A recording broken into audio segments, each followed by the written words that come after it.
Hello students, seventh class students. बेटा आज हम अभी तक आपकी छुट्टियां चल रही थी, आपके एग्ज़ाम हुए। एग्ज़ाम के बाद आपका समर ब्रेक हो गया था और अब आपकी क्लासेस फिर से अगेन स्टार्ट हो रही हैं। तो अब हम अपना सिलेबस जहाँ तक पीछे तक हमने कर लिया था वहाँ तक एक बार मैं चैप्टर्स रिपीट कर देती हूँ और अब हम अपना आगे का काम आगे के चैप्टर्स करेंगे। तो हमने बेटा महाभारत, आपकी जो बुक है महाभारत के 4 चैप्टर हमने पूरे कर लिए थे। महाभारत के 4 चैप्टर हमने पूरे कर लिए थे। आज मैं आपको महाभारत का चैप्टर 5 पार्ट 5 पार्ट 6 करवाऊँगी इसी वीडियो में। ठीक है, हम अपनी एक वीडियो में अपने 2 पार्ट पढ़ेंगे, पार्ट 5 और पार्ट 6। ठीक है, पार्ट 5 अभी आपकी छुट्टियों में महाभारत का आपका सीरियल भी चला था और उम्मीद करती हूँ आप सब बच्चों ने देखा होगा बहुत रुचि के साथ, तो जिससे आपको काफ़ी हद तक अपनी इस बुक को समझने में भी सहायता मिलेगी। जैसे कि रामायण आपने देख रखी थी तो काफ़ी कुछ आपको उसके बारे में पता था पहले से। तो आपने 6th क्लास में बाल राम कथा पढ़ी तो बच्चों को बहुत सारी बातें, बहुत सारे पात्रों के नाम जो हैं वो याद रहते हैं उसमें से। तो उसी प्रकार अभी महाभारत भी अभी ख़त्म हुई थी कुछ टाइम पहले, लॉकडाउन जब हमारे देश में चल रहा था।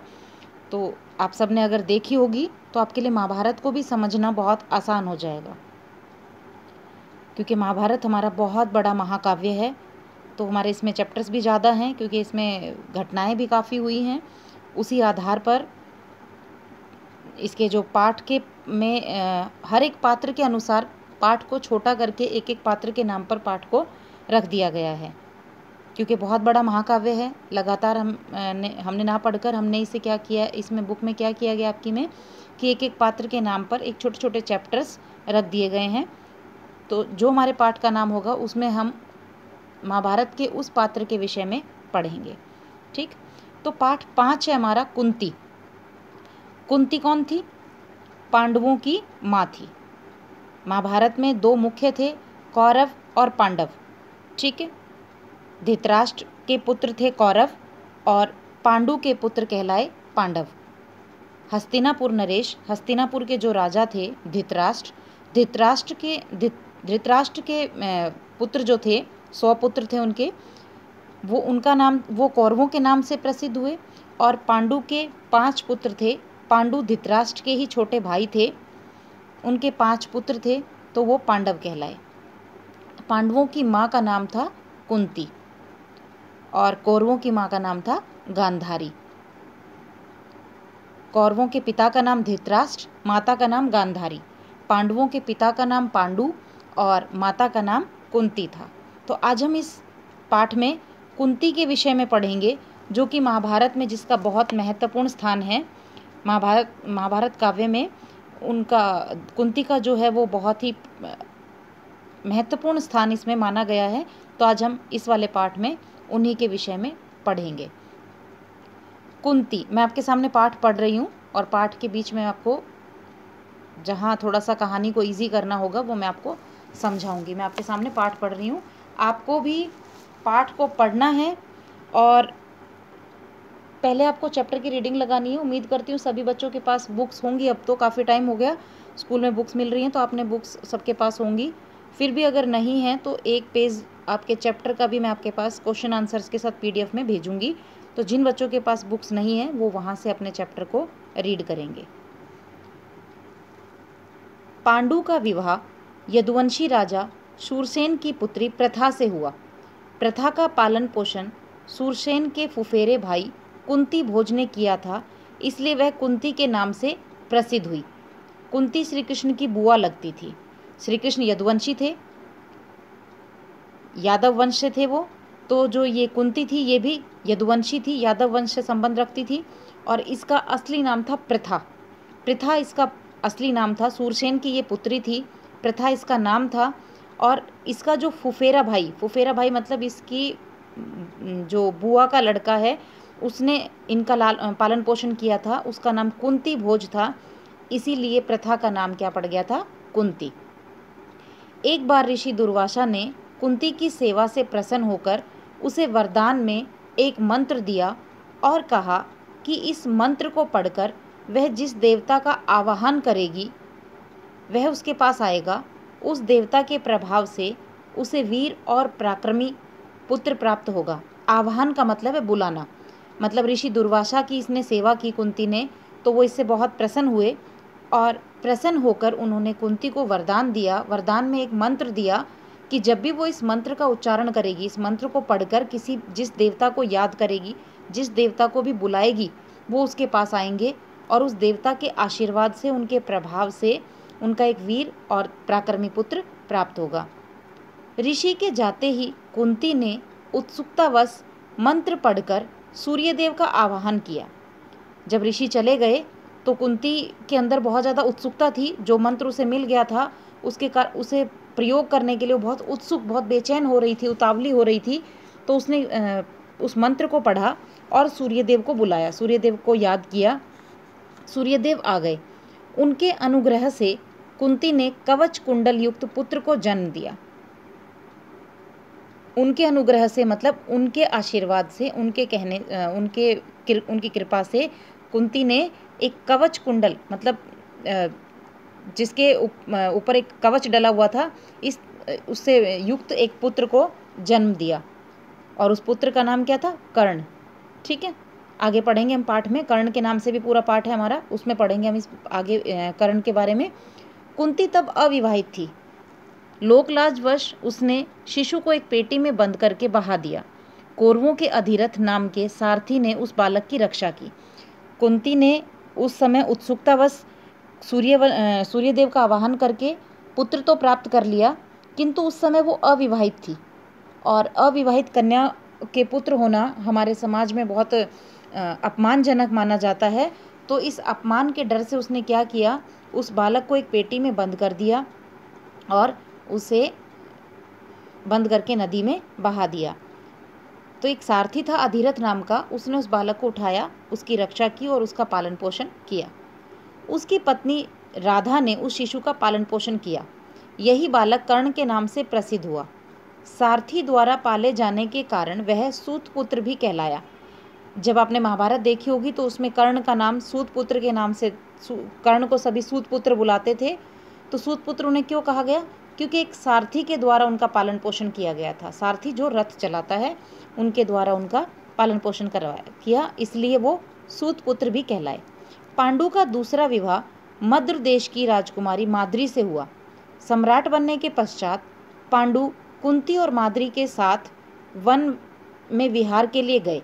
जब वो राजा बन गए, धृतराष्ट्र अंधे थे तो उन्हें राजा नहीं बनाया गया, उनकी जगह राजा बनाया गया किसको? पांडु को, उनके छोटे भाई को। तो पांडु को राजा बनाने के बाद वो अपनी पत्नी कुंती और माद्री के साथ वन में एक बार घूमने के लिए चले गए। विहार का मतलब है घूमने के लिए चले गए। एक दिन महाराज पांडु वन में शिकार खेलने गए।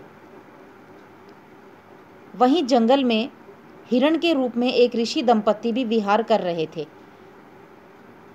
हिरण के रूप में मतलब एक ऋषि पति पत्नी थे। दंपत्ति का मतलब है पति पत्नी जोड़ा।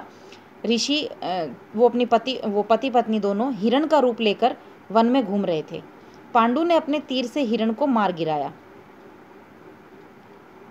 उनको यह पता नहीं था कि ये ऋषि दंपत्ति हैं।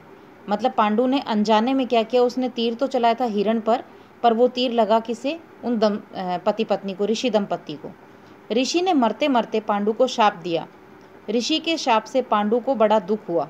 साथ ही वह अपनी भूल से खिन्न होकर नगर को लौटे और पितामह भीष्म और विदुर को राज्य का भार सौंपकर अपनी पत्नियों के साथ वन चले गए और वहाँ पर ब्रह्मचारी जैसा जीवन व्यतीत करने लगे।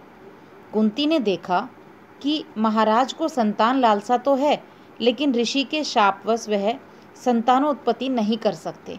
यानी कुंती ने देखा कि वो चाहते तो हैं कि उनके पुत्र हो, मतलब उनके भी संतान हो, पर ऋषि ने जो उन्हें श्राप दिया था, उस श्राप के कारण ऐसा संभव नहीं हो पा रहा था। अतः उसने विवाह से पूर्व दुर्वासा ऋषि से पाए वरदानों का पांडु से जिक्र किया। जो मंत्र जो ऋषि दुर्वासा ने विवाह से पहले कुंती को दिया था, जिसके प्रभाव से कर्ण को जन्म दिया था, उस मंत्र का उसने जिक्र किया किसके सामने? पांडु के सामने जिक्र किया। कुंती ने वन में ऋषि दुर्वासा के मंत्र की सहायता से पति पांडु के कहने पर धर्मराज, पवन देव और इंद्र का आवाहन कर, धर्मराज का आवाहन किया, उनको बुलाया, पवन देव को और इंद्र देवता का आवाहन किया, उन्हें बुलाया, और उनके आवाहन पर युधिष्ठिर, भीम और अर्जुन को जन्म दिया। तो युधिष्ठिर धर्मराज कहलाते थे, उन्होंने कभी भी धर्म का मार्ग नहीं छोड़ा। कौरवों ने उनके साथ कितना भी अन्याय अत्याचार किया, किंतु उन्होंने धर्म का राज नहीं छोड़ा, क्योंकि वो धर्मराज के पुत्र थे। भीम पवन पुत्र थे और अर्जुन इंद्र के पुत्र के रूप में थे वो, ठीक है। माद्री ने भी उस मंत्र की सहायता से अश्वनी कुमारों का आवाहन किया और नकुल, सहदेव को जन्म दिया। पांडु की वन में ही मृत्यु हो गई। तो पांडु 5 पुत्र थे, 5 भाई थे। 5 भाइयों में 3 थे कुंती के, युधिष्ठिर सबसे बड़े, भीम और अर्जुन, और नकुल और सहदेव उनकी दूसरी पत्नी, पांडु की दूसरी पत्नी माद्री के पुत्र थे, ठीक है। पांडु की वन में मृत्यु हो गई। माद्री ने भी पति के साथ प्राण त्याग दिए। कुछ वर्षों पश्चात कुंती ने वन में रहकर 5 पुत्रों का पालन पोषण करने का निर्णय ले लिया। उसने सोचा कि मैं वन में ही रहूंगी और वन में रहकर ही अपने 5 पुत्रों का पालन पोषण करूंगी। पांडु के पुत्र पांडव कहलाए और धृतराष्ट्र के पुत्र कौरव कहलाए, ठीक है।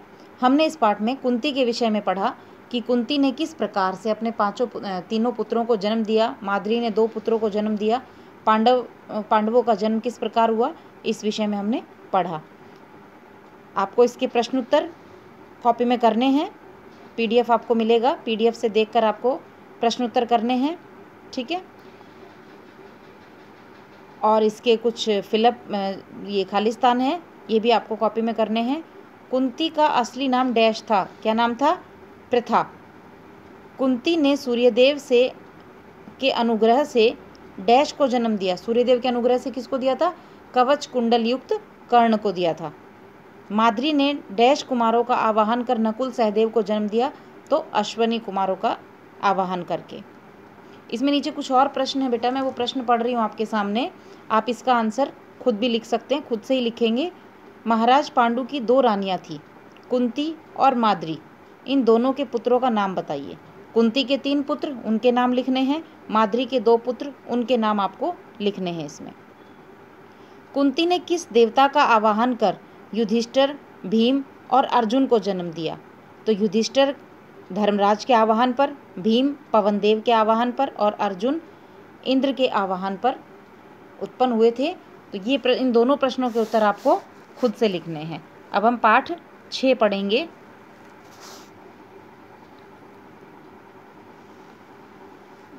पाठ 5 बच्चों हमने पढ़ लिया, कुंती। अब हम पाठ 6 पढ़ेंगे, द्रोणाचार्य। द्रोणाचार्य के विषय में भी आपने सुना होगा, देखा होगा थोड़ा सा महाभारत में, कि पांडवों और कौरवों के गुरु थे ये। द्रोणाचार्य कौन थे? द्रोणाचार्य पांडवों के और कौरवों के गुरु थे, जिन्होंने उन्हें अस्त्र शस्त्र और धनुर्विद्या का ज्ञान प्रदान किया था, ठीक है। द्रोणाचार्य कौरवों और पांडवों के गुरु थे, जिन्होंने उन्हें अस्त्र शस्त्र और धनुर्विद्या का ज्ञान दिया था। अब इस पाठ में हम द्रोणाचार्य के विषय में पढ़ेंगे कि द्रोणाचार्य के जीवन के विषय में कुछ उनके बारे में हमें इस पाठ में पढ़ने को मिलेगा, ठीक है। ध्यान से सुनेंगे सभी पाठ को। कौरव और पांडव दोनों गुरु कृपाचार्य से शस्त्र विद्या ग्रहण कर रहे थे।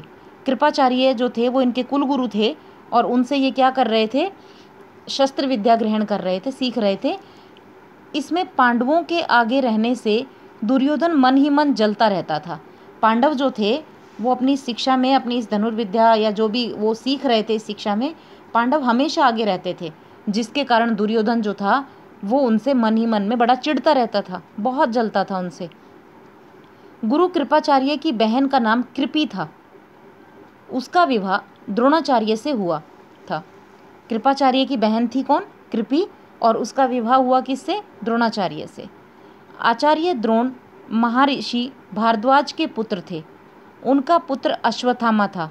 द्रोणाचार्य के पुत्र का नाम क्या था? अश्वत्थामा। द्रोणाचार्य और पांचाल नरेश द्रुपद एक साथ पढ़ा करते थे। दोनों में प्रगाढ़ मित्रता थी। प्रगाढ़ का मतलब गहरी, बहुत अच्छी मित्रता थी दोनों में। द्रुपद ने वचन दिया था कि राजा बनने पर वे अपना आधा राज्य द्रोणाचार्य को देंगे। जो पांचाल नरेश थे उनका नाम था द्रुपद, और वो और गुरु द्रोणाचार्य साथ पढ़ते थे और बहुत अच्छे, बहुत गहरे मित्र थे। तो उन्हें कहा था कि जब भी वो राजा बनेंगे तो राजा बनने के बाद वो अपना आधा राज्य जो है वो द्रोणाचार्य को दे देंगे। राजा बन जाने पर द्रुपद ने अपना वचन तो भुला ही दिया, साथ ही द्रोणाचार्य की निर्धनता का मजाक उड़ाते हुए उसका अपमान भी किया। द्रोणाचार्य आजीविका की तलाश में भटकने लगे। आजीविका मतलब अपना रोजगार के चक्कर में, अपने रोजगार कमाने के, रोजी रोटी कमाने के लिए भटकने लगे इधर उधर। द्रुपद से बदला लेने की भावना भी उन्हें व्याकुल किए हुए थी। द्रुपद ने जो उनका अपमान किया था तो उसका भी वो बदला लेना चाह रहे थे।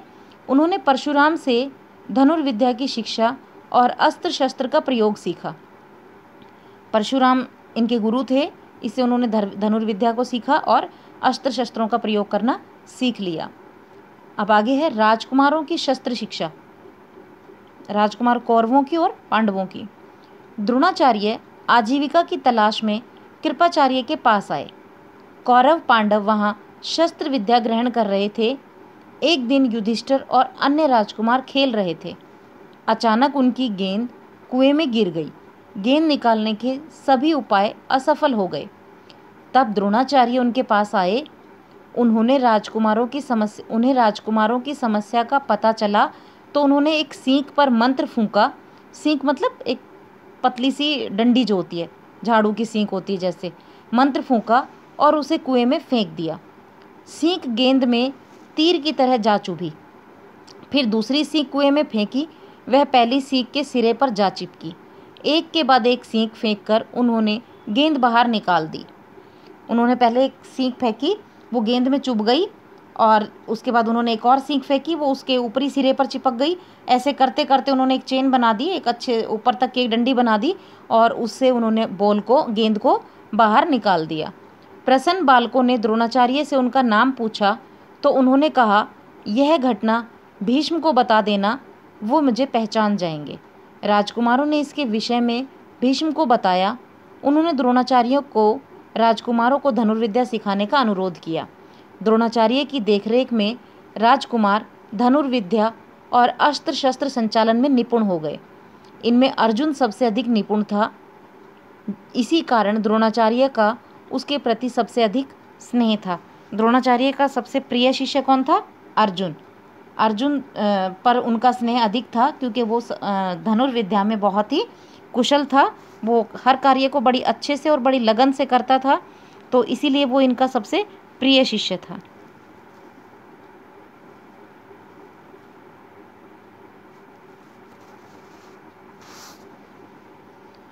शस्त्र संचालन का कौशल दिखाने के बाद द्रोणाचार्य ने सभी शिष्यों को एकत्र किया। उन्होंने कहा, तुम्हारी गुरु दक्षिणा यही होगी कि तुम पांचाल देश के राजा द्रुपद को बंदी बनाकर मेरे सामने लाओ। यानी जब पांडवों की शिक्षा पूरी हो गई तो उन्होंने उनको राजकुमारों को बुलाया और उन्होंने कहा कि भाई जब भी हमारी शिक्षा पूरी हो जाती है तो हमें गुरु को गुरुदक्षिणा देने का उस समय नियम था कि जो भी गुरु मांगेंगे हमें गुरुदक्षिणा के रूप में वो उन्हें देना होता है। गुरु दक्षिणा मतलब गुरु को दक्षिणा देना, यानी उन्होंने जो हमें विद्या सिखाई है उसके बदले हम उन्हें दक्षिणा देते हैं। अब वो दक्षिणा में गुरु की इच्छा है कि वो क्या मांगे, वो जो भी मांगते थे उस समय का ये नियम था कि वो शिष्य को देना होता था। तो गुरु द्रोणाचार्य ने अपने शिष्यों से क्या मांगा गुरुदक्षिणा में, क्योंकि उन्हें पांचाल देश के राजा द्रुपद से बदला लेना था, उन्होंने उनका अपमान किया था, तो इसीलिए उन्होंने कहा कि तुम पांचाल देश के राजा द्रुपद को बंदी बनाकर मेरे सामने ले आओ। क्योंकि उन्हें उन पर बहुत क्रोध था, बहुत नाराज़ थे वो उनसे, उन्होंने उनका अपमान किया था द्रुपद ने, तो उन्हें बदला लेना था, इसलिए उन्होंने गुरुदक्षिणा में अपने शिष्यों से यही मांगा। कौरवों और पांडवों ने द्रुपद पर आक्रमण कर दिया। पहले दुर्योधन और उसके भाई युद्ध के लिए गए। द्रुपद के सैनिकों ने उन्हें हराकर भगा दिया। पहले कौन गए? कौरव। कौरवों में कौन? दुर्योधन और उसके भाई जो थे वो राजा द्रुपद को बंदी बनाने के लिए युद्ध करने के लिए गए, पर द्रुपद की सेना ने उन्हें हरा दिया और वो वापस लौट आए। तब भीम और अर्जुन गए। भीम और अर्जुन काफ़ी शक्तिशाली थे, बहुत शक्तिशाली। तो उसके बाद वो दोनों गए। भयंकर युद्ध के बाद अर्जुन ने द्रुपद को बंदी बनाया और गुरु द्रोणाचार्य के समक्ष प्रस्तुत कर दिया। अर्जुन उनका था ही सबसे होनहार शिष्य, तो अर्जुन ने क्या किया? द्रुपद को बंदी बना लिया और बंदी बनाकर उसे द्रोणाचार्य के समक्ष प्रस्तुत कर दिया। ठीक है। द्रोणाचार्य ने द्रुपद से कहा, तुमने मुझे अपना आधा राज्य देने का वचन दिया था, तुम अपने वचन से फिर गए। अब तुम्हारा सारा राज्य मेरे पास है। मैं तुम्हें आधा राज्य लौटाता हूँ और आधा अपने पास रखता हूँ। आज से हम समान स्तर के हो गए। द्रोणाचार्य ने उससे कहा कि भाई तुमने मुझे वचन दिया था कि तुम मुझे आधा राज्य दोगे, पर तुम अपनी बात से मुकर गए। तुमने ना तो मुझे आधा राज्य दिया और अब तुम्हारा सारे राज्य पर मैंने अधिकार कर लिया क्योंकि तुम बंदी बन गए हो। तो लेकिन मैं तुम्हारे जैसा नहीं हूँ। उसने यही कहा कि भाई मैं नियम के अनुसार आधा राज्य अपने पास रखूँगा और आधा तुम्हें वापस दे रहा हूँ। यह कहकर द्रोण ने द्रुपद को छोड़ दिया। अपमानित द्रुपद द्रोण से बदला लेने की भावना लेकर लौट गया। द्रुपद जो था पांचाल नरेश, पांचाल का राजा द्रुपद, उसे ये अपना अपमान लगा कि इस तरह से द्रोणाचार्य ने उसे बंदी बनाया और उससे उसका आधा राज्य छीन लिया और इस तरह उसे छोड़ दिया उस पर दया भाव करके। तो ये उसे अपना अपमान लगा। तो वो उसने द्रोणाचार्य से बदला लेने के लिए सोच ली। उसके अंदर हर समय बदला लेने की भावना भर गई। तो द्रोण से बदला लेने की भावना द्रुपद के जीवन का लक्ष्य बन गया। यानी कि उसके जीवन का लक्ष्य यही था कि उसे द्रोणाचार्य से बदला लेना था। उसने कई कठोर व्रत और तप इस कामना से किए कि उसे एक ऐसा पुत्र हो जो द्रोण को मार सके, साथ ही एक ऐसी कन्या हो जो अर्जुन से ब्याही जा सके। ब्याही मतलब शादी हो सके। द्रुपद ने कठोर तपस्या करके ऐसा प्रयास किया कि एक ऐसा उसका पुत्र हो जो द्रोणाचार्य को मारे और ऐसी एक कन्या हो जिसका विवाह अर्जुन के साथ हो सके। आखिर उसकी कामना पूरी हुई। उसके धृष्टद्युम्न नामक एक पुत्र हुआ और द्रौपदी नाम की एक कन्या हुई। धृष्टद्युम्न द्रौपदी का भाई था। आगे चलकर कुरुक्षेत्र की युद्ध भूमि में आचार्य द्रोणाचार्य इसी धृष्टद्युम्न के हाथों मारे गए थे। जब कुरुक्षेत्र का युद्ध हुआ था, गुरु द्रोणाचार्य को कोई भी नहीं हरा सकता था। गुरु द्रोणाचार्य को उस युद्ध में कोई भी नहीं मार सकता था क्योंकि अर्जुन सबसे शक्तिशाली था, पर अर्जुन अपने गुरु को नहीं मार सकता था। तो ये सबके सामने बहुत बड़ी समस्या थी, कौरवों के पांडवों के सामने, कि जब तक द्रोणाचार्य जीवित हैं तब तक कौरवों पर विजय प्राप्त करना संभव नहीं है। तो गुरु द्रोणाचार्य को धोखे से मारा गया था। गुरु द्रोणाचार्य को कोई भी नहीं मार सकता था, अर्जुन भी नहीं। तो ये पांडव समस्या में पड़ गए थे कि अब क्या होगा। जब तक गुरु द्रोणाचार्य जीवित हैं तब तक कौरवों पर विजय प्राप्त नहीं हो सकती। तो उनके साथ एक छल किया गया था। द्रोणाचार्य को धोखे से मारा गया था, उनके साथ एक छल किया गया। उस युद्ध में एक हाथी था और उस हाथी का नाम था अश्वत्थामा, और गुरु द्रोणाचार्य के पुत्र का नाम भी क्या था? अश्वत्थामा। तो पांडवों ने विचार किया कि गुरु द्रोणाचार्य जो हैं वो अपने पुत्र अश्वत्थामा से बहुत अधिक प्रेम करते हैं, और यदि अश्वत्थामा मारा जाए तो गुरु द्रोणाचार्य अपने आप ही शस्त्र डाल देंगे, वो नहीं आगे युद्ध नहीं करेंगे। वो अपने पुत्र से बहुत अधिक प्रेम करते हैं। यदि उनके पुत्र की मृत्यु हो जाए या ऐसा समाचार उन्हें दिया जाए तो वो स्वयं ही युद्ध छोड़ देंगे, वो खुद ही युद्ध नहीं करेंगे, हथियार डाल देंगे। पर ऐसा होता कैसे? अश्वत्थामा तो मारा नहीं गया था। तो सबने मिलकर विचार किया कि कल के युद्ध में जो अश्वत्थामा हाथी है, हम उसके विषय में सूचना देंगे कि अश्वत्थामा मारा गया। तो भीम ने बहुत ज़ोर ज़ोर से युद्ध में बोलना शुरू कर दिया कि अश्वत्थामा मारा गया, अश्वत्थामा मारा गया। वो हाथी के लिए कहता है कि मैंने अश्वत्थामा को मार दिया, पर गुरु द्रोणाचार्य को जब ये सुनाई देता है तो वो सोचते हैं कि उनके पुत्र का वध कर दिया गया है अश्वत्थामा का, तो वो शस्त्र डाल देते हैं और अपने रथ को छोड़कर असहाय अवस्था में ज़मीन पर आकर बैठ जाते हैं। मतलब द्रोणाचार्य जो थे वो अपने शस्त्र डाल देते हैं और बड़े दुखी होकर, बड़े उदास होकर जो है वो ज़मीन पर बैठ जाते हैं, बहुत दुख में डूब जाते हैं, अपने पुत्र के लिए रोने लगते हैं। और जब वो अपनी इसी अवस्था में होते हैं, दुख में डूबे होते हैं, तभी धृष्टद्युम्न जो था वो धोखे से आकर उनकी गर्दन अपनी तलवार से काट देता है। तो इस तरह से धोखे से द्रोणाचार्य को मारा गया था। और इसका कारण पता चला कि धृष्टद्युम्न ने उन्हें क्यों मारा, क्योंकि उनके पिता ने, धृष्टद्युम्न के पिता द्रुपद ने कठोर तपस्या करके ये वरदान पाया था कि द्रोणाचार्य की हत्या मेरा पुत्र ही करे। इसीलिए धृष्टद्युम्न ने धोखे से द्रोणाचार्य का वध कर दिया था। अब इसकी बुक की एक्सरसाइज देखते हैं। द्रोणाचार्य की पत्नी का नाम डैश था। द्रोणाचार्य की पत्नी का नाम क्या था? कृपि। आचार्य द्रोण महर्षि डैश के पुत्र थे। द्रोण किसके पुत्र थे? भारद्वाज के। द्रोणाचार्य ने डैश से धनुर्विद्या सीखी। द्रोणाचार्य ने किससे धनुर्विद्या सीखी थी? परशुराम से। द्रोणाचार्य के पुत्र का नाम था, क्या नाम था द्रोणाचार्य के पुत्र का? अश्वत्थामा। ठीक है। द्रोणाचार्य ने गुरु दक्षिणा के रूप में कौरव और पांडवों से डैश को बंदी बनाकर लाने को कहा। किसको कहा था? पांचाल नरेश राजा द्रुपद को बंदी बनाने के लिए कहा था। प्रश्न उत्तर देखेंगे। कौरव और पांडवों के शिक्षक कौन थे? गुरु द्रोणाचार्य। आचार्य द्रोण और पांचाल द्रुपद में आपसी मतभेद का क्या कारण था? बताइए कि द्रोण में और पांचाल द्रुपद में मतभेद, जो झगड़ा हुआ, वो जो लड़ाई हुई, जो आपस में मतभेद हुआ, उसका क्या कारण था? तो उसका कारण हमने पाठ में पढ़ा था कि राजा द्रुपद ने वचन दिया था कि जब भी वो राजा बनेंगे तो अपना आधा राज्य द्रोणाचार्य को दे देंगे, किंतु वो अपने वचन से फिर गए और उन्होंने द्रोणाचार्य का अपमान किया, जिसके कारण दोनों में मतभेद हो गया था। ठीक है।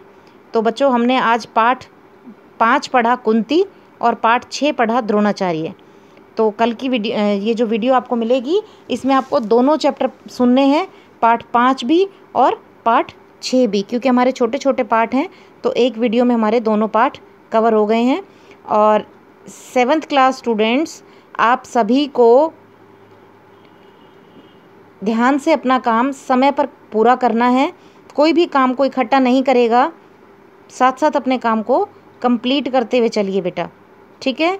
और अगर आपको कुछ भी समझने में, किसी काम को कुछ भी समझने में कुछ प्रॉब्लम होती है, तो आप के पास नंबर होगा ग्रुप में टीचर्स का, तो आप मेरे पास कॉल करके पूछ लेना कुछ भी आपको प्रॉब्लम होती है तो। और काम को अपने को समय पर पूरा कीजिएगा। धन्यवाद बच्चों।